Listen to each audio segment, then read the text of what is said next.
SSC stenographer grade D. गति 80 शब्द प्रति मिनट। डिक्टेशन स्टार्ट होगी 5 सेकंड बाद।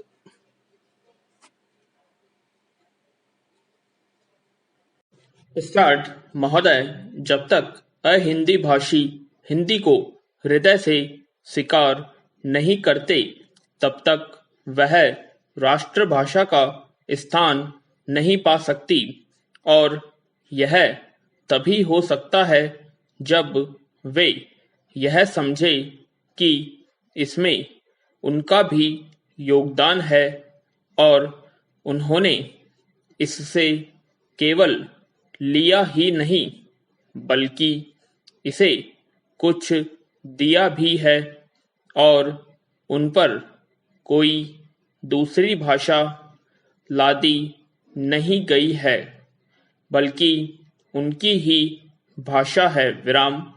मेरे कहने का अर्थ यह नहीं कि आप उनकी ही व्याकरण अपना लें।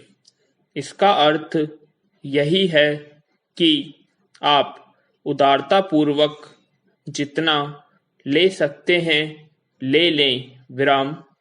भाषा इसी प्रकार बन सकती है। यह भी आवश्यक नहीं है कि उसको स्वीकार करने पर आप वहीं लिखना आरंभ कर दें। विराम। परंतु जो वे लिखें उसको आप गलत न समझें। आज किसी भी भाषा का रूप वही नहीं है जो उसके प्रारंभिक काल में था। उसमें परिवर्तन होता रहता है। हिंदी के इतिहास में भी आपको यही बात मिलेगी। विराम।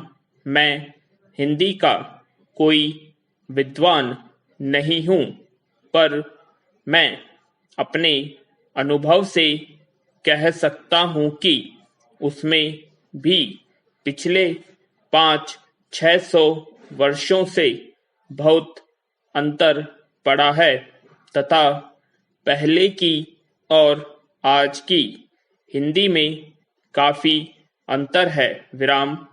इसलिए नवयुग में जब वह देश की भाषा बनने जा रही है तो उसमें थोड़ा अंतर करना भी पड़े तो वह स्वीकार कर लेना चाहिए, जिससे उसका अन्य प्रदेशों के लोगों के साथ मेल बैठ जाए। कई अहिंदी भाषी लोगों ने भी हिंदी की काफी सेवा की है। आपके राज्यपाल महोदय अहिंदी भाषी हैं और इन्होंने अपनी भाषा की बड़ी सेवा की है।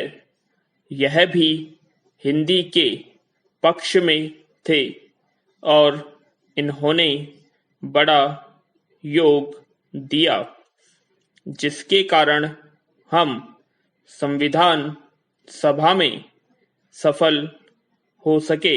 विराम। इनका भी यही विचार है जो मेरा है।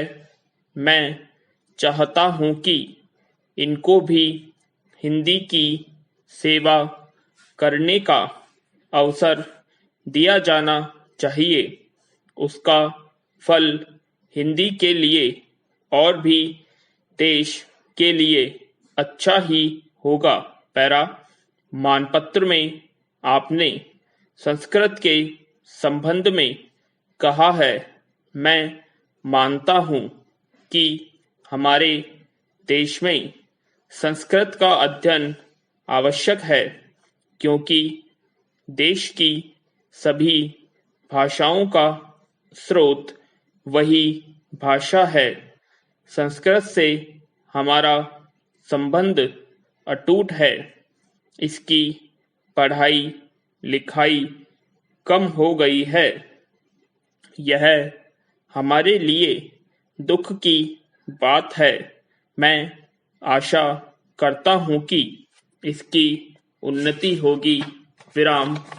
महोदय, मैं अपने बारे में कहता हूं। जब मैं छोटा था और कॉलेज में पढ़ रहा था, तब रूस और जापान के बीच युद्ध छिड़ा। विराम।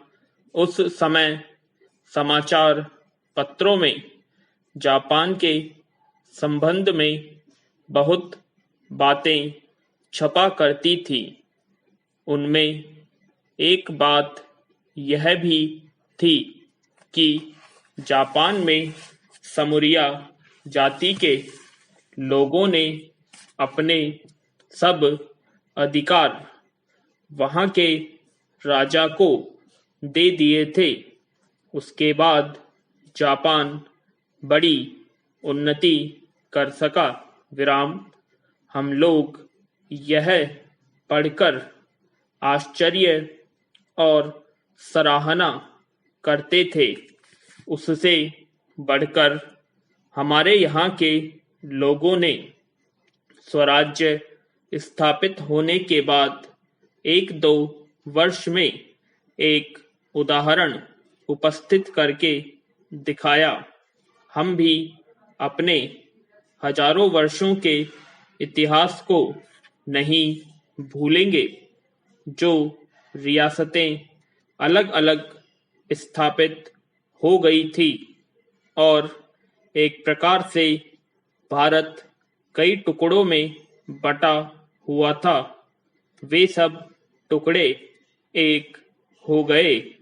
आज ब्रिटिश भारत और देशी रियासतें मिलकर एक हो गई। पैरा।